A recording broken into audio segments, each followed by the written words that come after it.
As a creative aspect, TV is one of the best things that we do as a species. Along with music and film and books, they bring out the best creative of all of us.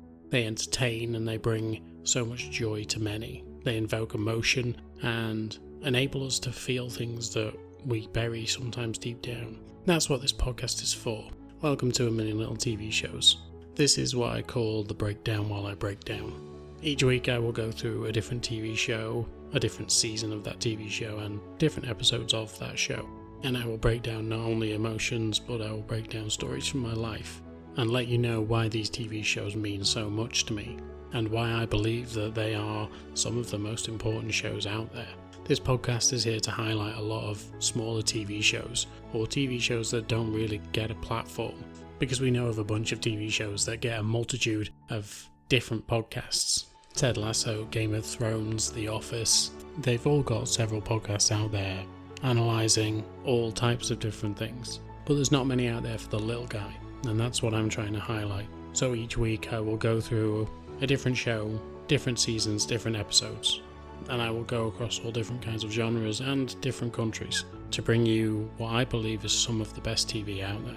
So I'm glad you're here with me. I'm glad you're here for this journey.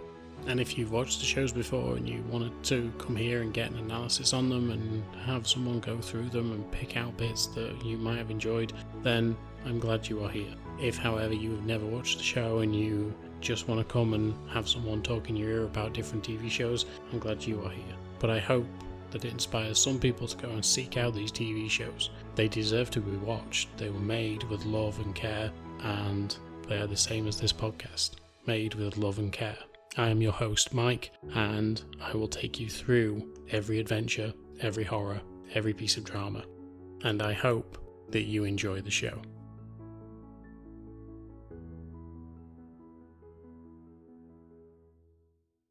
Hello there, and welcome back to this A Million Little TV Shows podcast. This is now episode 11 of season 9, and today we're going to be picking back up with the series Sharp Objects. And this show has been a bit of a roller coaster so far, but let's give you a quick catch up. So, the lead, Camille, played by Amy Adams, has been sent back to her old town. One of these sort of small backwater type towns that kind of keep themselves to themselves. But everybody knows everybody and everyone knows everyone's business. Camille, however, has moved away from the town and lives in the big city and has basically carved out a career as a journalist. However, she's been sent back to this town on a mission by her boss because 2 girls in the area have gone missing and turned up dead. And so it's Camille's job to go back and investigate what's going on. When she gets there, however, she has to deal with her overbearing mother and her sister, who she doesn't really know all that well, as well as everyone else in the town who are wondering where she's been, what she's been up to, and generally trying to be a bit nosy into her own business.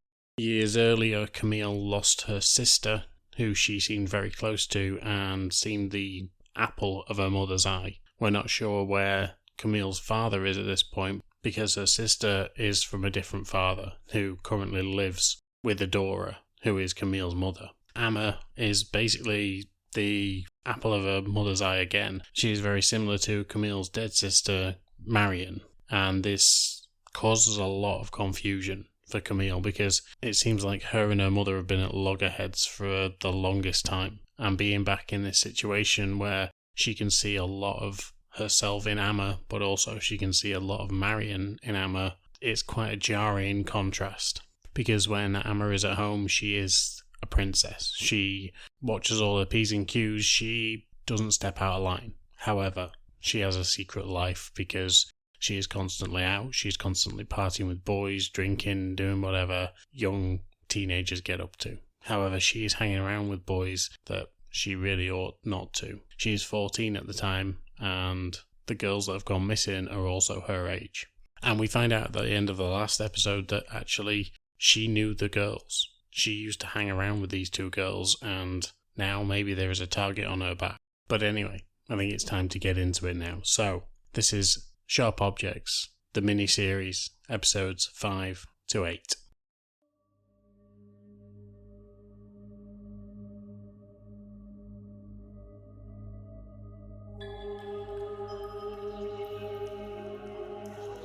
Episode 5, Closer. Okay, so after the last episode, we don't actually get any definite answers as to what happens to Amma, but it would seem that it actually is Camille who picks her up and takes her home when she's out skating around town. All we see is the preparations for something called Calhoun Day, and it would seem whatever Calhoun Day is, that it's quite a big thing for the people of this area, and it also seems to be celebrating generals in the south throughout the Civil War. However, Camille, Amma and Adora all go dress shopping. Adora is vile to her daughter once again, and she makes her try on a dress. Now, as we've discussed before, Camille isn't good in dresses because of all this scarring that she's got all over her body. She literally has words carved into her body. In fact, in one scene in an earlier episode, she actually pulls up her top to reveal that she's got "fuck you" written on her stomach. So any guys that are checking her out, she just lifts her top and it says "fuck you." Ballsy, but it's a visual, alright. However, while they're in this dress shop, Adora is being totally overbearing and pressures her daughter to come out of the changing rooms while she is changing. Camille knows that she can't wear the dress that her mother wants her to wear due to the scarring, and when she asks Amma if she will go sit in a car, Adora tells Amma that she doesn't need her to, that they're going to stay right here, essentially bullying her daughter. It would seem that Adora knows about these scars, and so eventually Camille just loses her rag. She walks out of the changing rooms just in underwear and throws this dress at her mother, showing off her scars to her sister and shocking Adora in the same breath. Eventually they end up heading back to the house and everything else is set in and around the house. We see Detective Willis come over to the house as well as everyone else from town, including the people that actually are being suspected of these crimes. Both John Keane and Bob Nash are also at this event. So it's a bit like a powder keg. There's drinks flowing, there's good times being had, but there's a tension in the air. Adora is trying to host this thing just to make sure that people have a nice day. The town's been going through a lot, and she wants it to be an event to remember. It certainly turns out that way. Amma and her friends end up putting on a play that they've been practicing for a while, and it would seem that Amma is actually high during this whole performance. Amma's starting to look up to Camille, and she only wants to play to her, it would seem. However, her attention is divided, because at this point it seems that Detective Willis has her attention. They are stood at the back and they're flirting and joking around, and this seems to affect Amma, and she ends up running off stage, running off into the woods, and gets lost. Camille, however, knows exactly where she's going to go and runs after her, while everyone else is searching around this wooded area. She finds her in a small shack and takes her back home, but she ends up running off due to the fact that there is a commotion while she is on stage, and that drags all the attention out of the room. And of course, that is the inevitable powder keg between Bob Nash and John Keane. One has lost his sister and the other has lost his daughter, and they are blaming each other for those missing girls. And of course, at this time of high tension, this is the last thing that anybody wants in this town right now. After Amma is found and the party has ended, Camille and her mother finally sit down for a proper chat, and it's not something where Adora is constantly sniping at her daughter. However, she says something that is heartbreaking. She tells her daughter that because Adora was never really with Camille's father, that she never felt any real sort of connection to her daughter, and that's possibly why she never really loved her, which is so sad.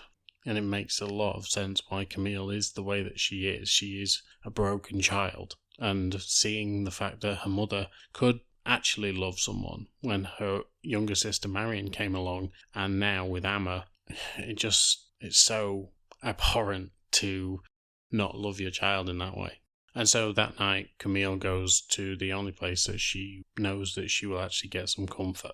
She heads over to a motel in town and goes to find the detective. Before they can really talk, she just pushes him back inside and they start making out. She turns the lights off and she asks him not to really touch her, just to hold her face and hold her hands.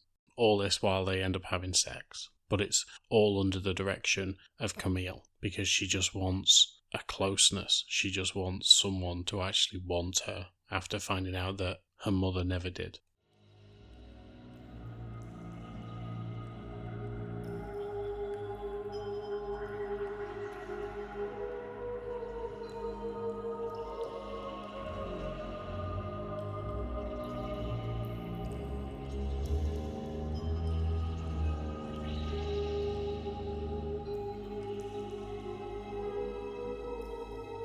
Episode 6, Cherry.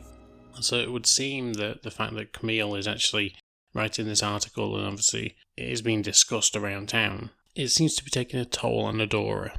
When this is mentioned to Camille by Alan, who essentially tells her that she needs to move out, she needs to leave town, because he isn't happy with the way things are going for his wife. But this is all under the instruction of Adora. He hasn't done this off his own back. He is doing this because his wife has told him so. But essentially, we see that the relationship between Alan and Camille has never been anything worth note. It's not like he ever protected her before, and now he isn't willing to do so either. Let's not forget it was his first child, Marion, who was the one who died. Camille is nothing to him really, and he lets her know that. Camille heads out for the day and she visits with old friends. But while she's there, she only really speaks to one of them, because the others are exactly the same as they were in high school. It would seem that they're the types that married the high school jock and stayed in town and did the trad wife type thing. In fact, during one of their conversations, they actually talk about someone going back to work and how the pressures of society and feminism are what is affecting them right now, because they would rather be at home with the babies. So it's not really the kind of life that Camille wants to lead. She's stated in previous episodes that she has no one back home. We know about the scarring on her body and she doesn't seem the most comfortable with it, so getting naked in front of someone, even when she was with Detective Willis, she turned the lights off. So we know that she's uncomfortable, and we also know that she's career driven. She wants to throw herself into a career so she doesn't have to confront anything that is bad in her life or anything that reminds her of the past. It would seem that when she meets one of the husbands of these girls from town, he also went to school with them. Like I said, he was probably a jock. It turns out that not only was he a jock, he was actually one of the guys who attacked her on that day, way back when. She mocks him a little bit because he wasn't able to get it up, whereas it would seem that whoever else was with him managed to. This guy is also a teacher at the school and seems to have an affection towards Amma, so it's something that she really needs to watch out for, because now he seems like a predator as well, and with young girls going missing around town, it's not a good look. Camille ends up going over to see Ashley, who is John's girlfriend, and she's trying to get an interview out of her. Essentially, Ashley has tarted this up as she has a lot to say on this subject of these two dead girls, but when she actually interviews her, it seems that she has no real substance whatsoever, and this kind of frustrates Camille because it seems like a waste of her time. However, when she actually goes over to the house, she sees how John is with Amma, because Amma is there at the time. Amma's just hanging out by the pool, and John is very creepy towards her.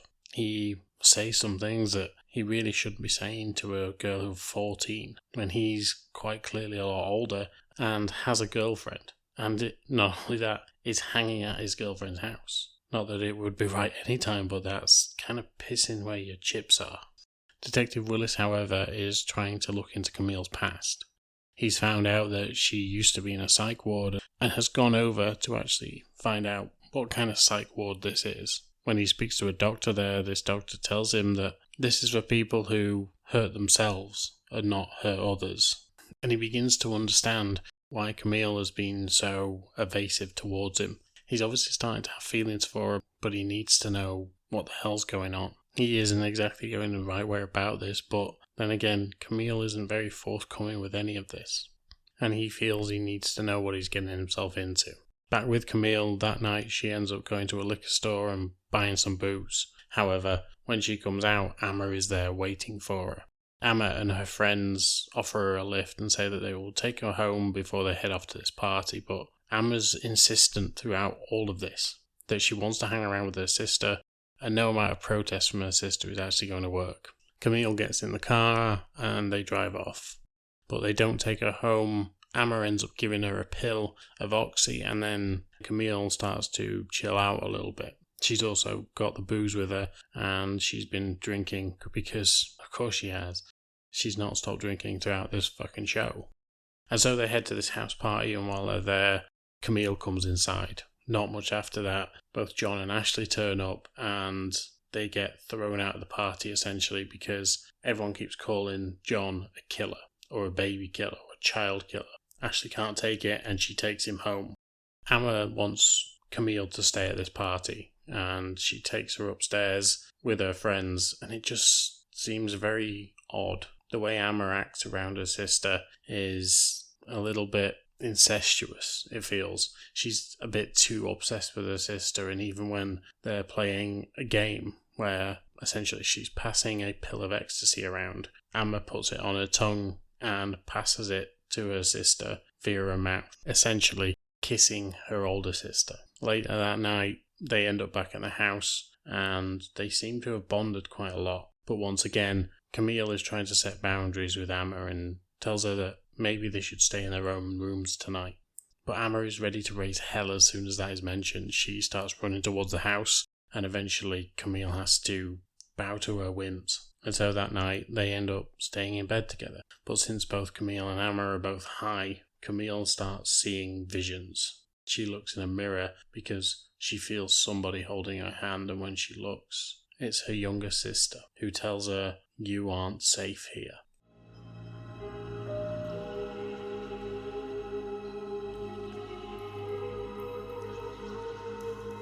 Episode 7, Falling. So the morning after the night before, Camille wakes up, and her mother seems to be tending over her. She tells her not to worry about her sister, and that she'll take care of her as well. Camille, however, just gets ready and heads out for the day. There is a manhunt in town due to the fact that in the previous episode, something I forgot to mention was that there was a bike found at the pig slaughterhouse, and that bike actually belonged to Anne Nash. Tom Nash is brought down, and he confirms that it was his daughter's bike. And then when they investigate, they find out that John Keane was actually in that area at that particular time. So he is their number one suspect now. When Camille finds this out, she heads over to a bar, thinking that that's where she'll probably find him. But it's not the normal bar that everyone else goes to in town, and where he's met Camille a few times. It's actually a bar out in the middle of nowhere.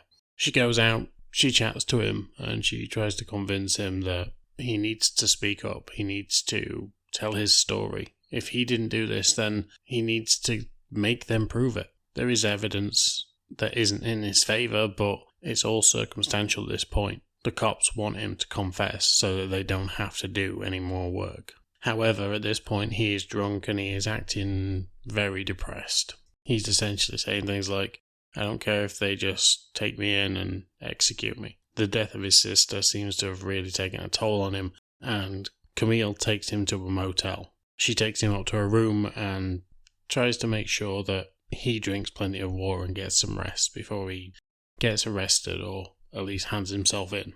However, he remarks that he's noticed one of the marks on her wrist. He begins to ask her if it's okay if he looks at her. She takes off her clothes, and again, she is covered in marks. But she finds John doing something that no one has ever done before. He reads them. He reads her body. This is something that no one has ever done, and it turns her on. It makes her want him. She eventually takes John to bed, and they have sex. While all this is going on, Detective Willis is actually investigating not only Camille, but the family, and especially what happened to Marion. He's been chatting to Jackie throughout this series, and it seems that she has dropped some hints as to maybe he needs to look into certain aspects of Marion's death. When he does, however, he starts to find that it may not be at the hands of fate. It turns out that Adora has Munchausen's by proxy, and while Marion was alive, she was keeping her sick to make sure that she could continue to look after her for the rest of her life, and things just went too far. And now we know why Amma always feels very melancholy when it comes down to being hungover. It's because her mother is giving her a cocktail of God knows what to keep her pliant and make sure that she feels sicker for longer so that she can continue to look after her. It seems that quite a few people are aware of this, but anytime that anyone says anything, Adora manages to make them either disappear or become an unreliable source. Detective Willis is then told that they have found where John Keane is. We as the audience know that he's currently having sex, and throughout that whole scene it feels like forever, because you know that the cops are on their way, you've seen them racing through town, and yet it takes forever for them to turn up. It builds the tension, and you think that maybe Camille's going to get away from this and she's going to have sex with John and then leave, and then he's going to get arrested, but that's not the case. After they finished, John triggers a memory for Camille. Camille remembers how, when she was grieving over the death of her sister, her mother would come into her room and try and give her a concoction of medicine to try and ease her pain. And it's here that she realises what potentially was happening to her sister. Her sister was never ill. Her sister was being poisoned. As she tries to scramble to get ready to go, the door bursts open and John is arrested. Detective Willis is there with him, and he ends up berating Camille for what she's done. He tells her that she doesn't really have any problems. She's just an alcoholic and a whore. Camille, devastated by all this, ends up leaving. But as she does, she gets into her car and she finds a file on the seat next to her. The file confirms exactly what's been going on, and she sees a bunch of paperwork in there that has Jackie's name on it. And so she heads out to see Jackie. Jackie eventually confirms exactly what has been going on. That her mother has been poisoning people, and especially her sister, and that's how her sister died. Jackie also tells her that Marion's remains were burnt, so no one could ever find out what was going on. Camille calls her boss and tries to rectify what the hell is going on. There's a very nifty shot in this where she's driving towards town, and the way that she feels at that point is she feels queasy, and she's driving towards a store called Queasy. However, when she comes out of this queasy state, she looks again and it actually says English. And we notice this a few times throughout the series where certain things will change when Camille's looking at them and she's in this panicked mode. Camille's boss tells her to come home because he sent her on this mission and it was stupid, but she tells him that she has something to do first. And then Camille drives up to her mother's house.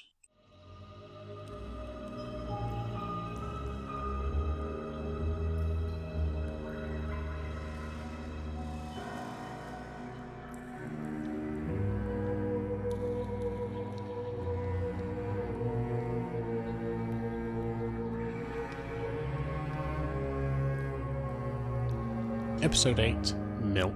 And so we pick up from where the last episode ended. Camille is heading into her home, and she is confronted by her mother, her sister, and Alan all sat at the dinner table. She's told to sit with them, but she refuses. But Alan puts his foot down, and it's the first time we see any sort of real aggression from Alan. He always seems to be so passive, but right now he seems like he is trying to appeal to his own wife. And this may be due to the fact that he believes she is having an affair with Chief Vickery. And so Camille sits down and they begin to have dinner very awkwardly.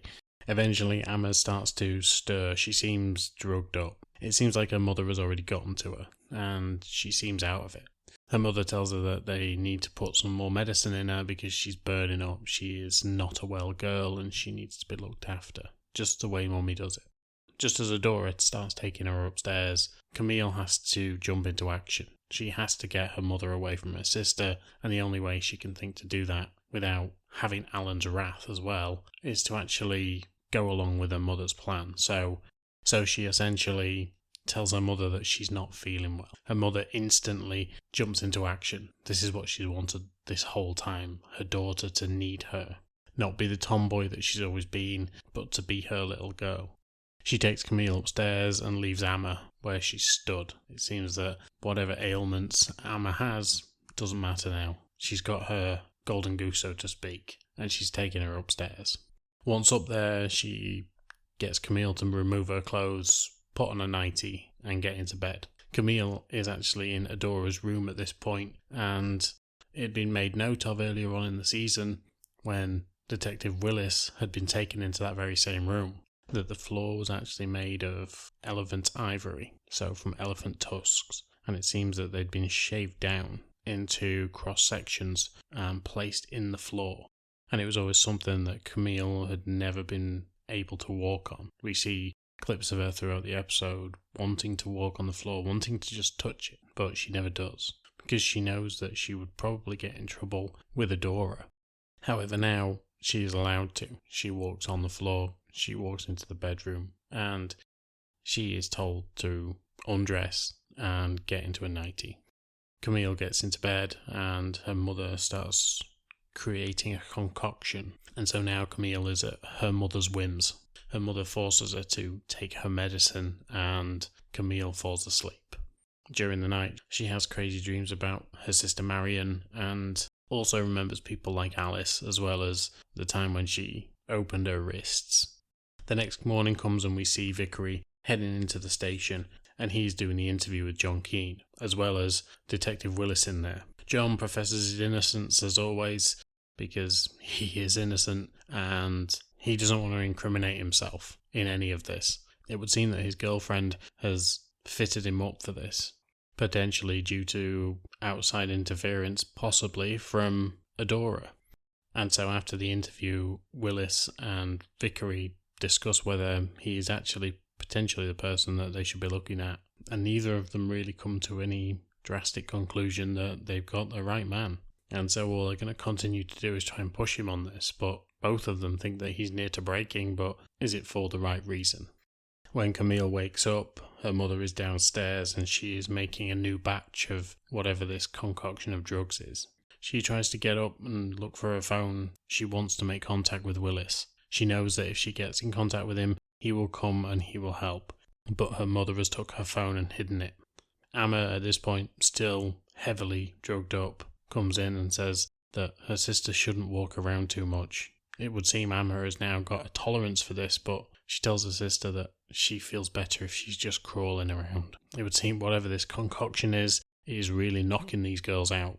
Eventually, seeing that Amma is a little bit more compos mentis, Camille asks her to go and find Detective Willis, bring him back here, and this can all get sorted. Adora heads back up and Camille just avoids her, and then heads downstairs. Alan catches her and asks if she's feeling better, feels her forehead, and then offers her the slice of cake that she wanted the previous night. And now Amma has a dilemma. In this drugged up state, she can't decide whether to just go with her father, get the cake, and be the good girl that her mother wants her to be, or to leave and save her sister. Willis decides that he needs to go and speak to Camille. He doesn't like the way things are obviously left, and he wants to make sure that she's okay. And so he decides to drive over. At this point, however, Camille is in the bath and, well, she's been violently ill. Her mother is at her side and she is tending to her, but it's not a good look right now for Camille. Alan sees Detective Wills and turns up the music that he is playing to drown out any sound of what's going on upstairs. Eventually, he speaks to Willis and tells him essentially that Camille isn't there, he doesn't know where she is, and it would be best if he just left. And so he does. Camille at this point has heard that the detective was there and is hoping to catch his attention, but whatever this stuff is, it is really kicking her ass. She ends up lying on Adora's bedroom floor, and eventually Adora comes in and tries to get her back into bed.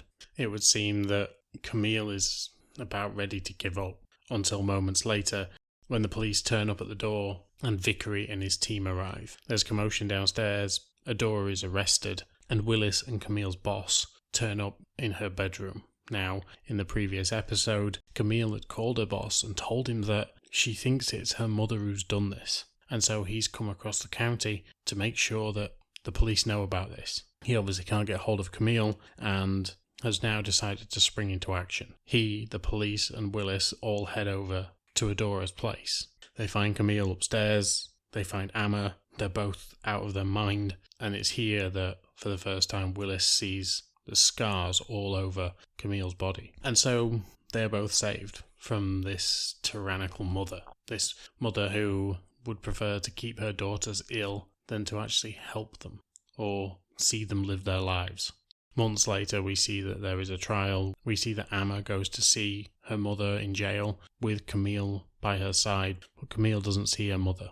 And then we see that Camille is now living in St. Louis, and she is with Amma. Amma is living her life. She is enjoying her life. She's making new friends. And other than the fact that her mother tried to manipulate her for so long, it would seem that Amma is now having a nice life.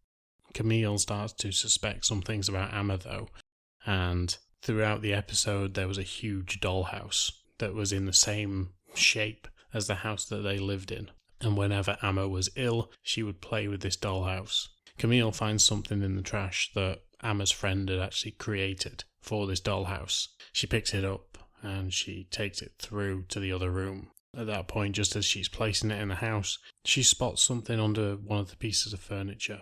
As she removes it, she finds a tooth. We then realise that the floor that is to mimic the elephant tusk room is actually made of teeth. And we know that someone pulled the teeth from the girls' heads.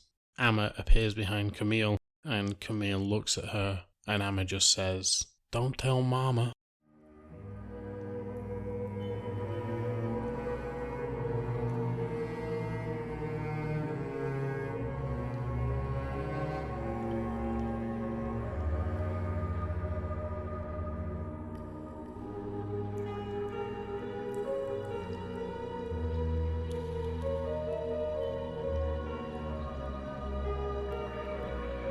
Now, as a Marvel fan, I should have known. I should know better as a Marvel fan because you always watch the credits. Now, the first time that I watched this show, I never did. As I've been watching it just now, I managed to catch the end of the actual episode. The end of the episode confirms that Amma is the killer. She has not just killed the girls in her hometown, but she's actually ended up killing this new girl, this new friend of hers. And right at the end of the episode, we see Amma in full white dress walking off into the woods. And so we can see who the woman in white actually is. And it is chilling to watch. Now, it has been said a lot about the fact that the pig's head that was used and the fact that someone was pulling teeth out with pliers, it was always implied that it was going to be a man, which tended to mean that it was probably going to be a woman. Because if they heavily imply it so much that it is a man, it's gonna be the opposite. But this was an insane show. So well acted and brilliant throughout. I think the fact that, the costume design for Amy Adams' character, Camille, straight away was just striking. The fact that she would probably have to sit in makeup for God knows how long and have to have all those names put on her is mind-boggling. But fair play to her. And even if it was like a full bodysuit, again, fair play to her. But this was beautiful. Such a great show. Just an amazing twist at the end. The sound design, as I mentioned in the first episode of this podcast talking about this, was just amazing. I can't fault it enough. The headphones thing is such a simple thing to do. To have someone put earphones in their own ears and you hear the sound that they are hearing through headphones or through whatever speaker device you have hooked up. It's so simple. I'm sure it's not to do. I'm never going to turn around and go, oh, well, because I do a podcast, it's obviously simple. It's fucking not. Of course it's not. But it's such a simple concept, but so beautifully executed that I can't get past it. There's obviously a couple of faults with the show. Like I've said, the fact that Amma probably wouldn't have been strong enough to pull her friend's teeth, but I'm not going to pull that down. I think it's a great twist, so I don't care. I'm not going to sit here and put too much logic into any of this, because what's the point? Did it entertain me? Fuck yeah. Why would I pick it apart? It entertained me. I don't need to find the logic in everything. The real world's hard enough to fucking put logic in anyway. This is entertainment. This is what I come here for, the entertainment value of it, and the fact that it doesn't make me feel like an idiot to watch it. So why would I bother? And then since I've praised the 3 young females in this cast so much, I think I've got to give a shout out to Patricia Clarkson, because she was amazing in this, playing this deranged mother that potentially is just trying to keep her daughter under wraps, because she knows what her daughter is capable of. Now, as soon as it turns out that Camille is potentially going to become the number one favourite, Amma doesn't seem to like that. And maybe she had designs on killing her sister because she was taking time away from her mother. And that's potentially why she ended up killing Anne and Natalie. Both Anne and Natalie were being tutored or had some involvement with Adora. And maybe Amma went after them because of that. But yeah, Adora is this overbearing, just wanting to be accepted by everyone and adored by everyone, oddly enough, but also trying to keep as private as possible and keep people away from her own space. And it's a very interesting character, an intriguing one at that. And I've always liked her. I liked her in 6 Feet Under. I think she's a great mother character. She plays a mother so well, and that doesn't always come easy. But she's very straight-laced. She seems very adept to what she does. And I really appreciate that, because that can't have been an easy role to take on. And then Henry Shersney, who played Alan. I probably butchered that name, but I think that's about right. Always great. Always has a great presence on screen. I remember watching him in Revenge years ago, and he was great in that. And he just brought that same kind of presence to this. But instead of being the all-powerful one that he seemed in that show, in this, he seems a little bit meeker, a little bit milder, because he's got this overbearing wife. And he knows that she's doing bad things to her children, but he just wants to be with her. And he doesn't want to rock the boat too much. So he was just this interesting enigma in the way that there was no real story to him, but he just kept himself to himself, and he kind of just let Adora do her own thing because it made Adora happy, which made him happy. But as soon as the chief starts sort of sniffing around Adora, he gets on his high horse and he's kind of aggressive towards this guy. And then we see in the last episode that he does start to stand up for himself a little bit, but eventually when Adora gets arrested, he stands by his woman. Fascinating character arc, really is. But I think I'm done. Just a great show that I wanted to profile more, because I don't think it got enough when it came out, and I still don't think it gets enough today. I think it's a brilliant show. Anyway, that's it now for Sharp Objects. So unfortunately there was never a second season, which would make sense because it was a one-off. But yeah, great show. So thank you for being here. Thank you for listening. And until next time, I will speak to you soon. Bye. As always, thank you for listening to this podcast, and you could really help me and the podcast by giving a like, share, subscribe on all major platforms that you listen to podcasts on. As an independent podcaster, this will just help me exponentially when it comes to actually doing more things with this podcast. I truly do enjoy this, and I absolutely love revisiting these TV shows with you guys. So any engagement from you is always welcome, and I will try and listen to all of you when you give suggestions or just tell me what you think about the podcast. But once again, thank you for listening, and until next time, I will speak to you soon. Bye.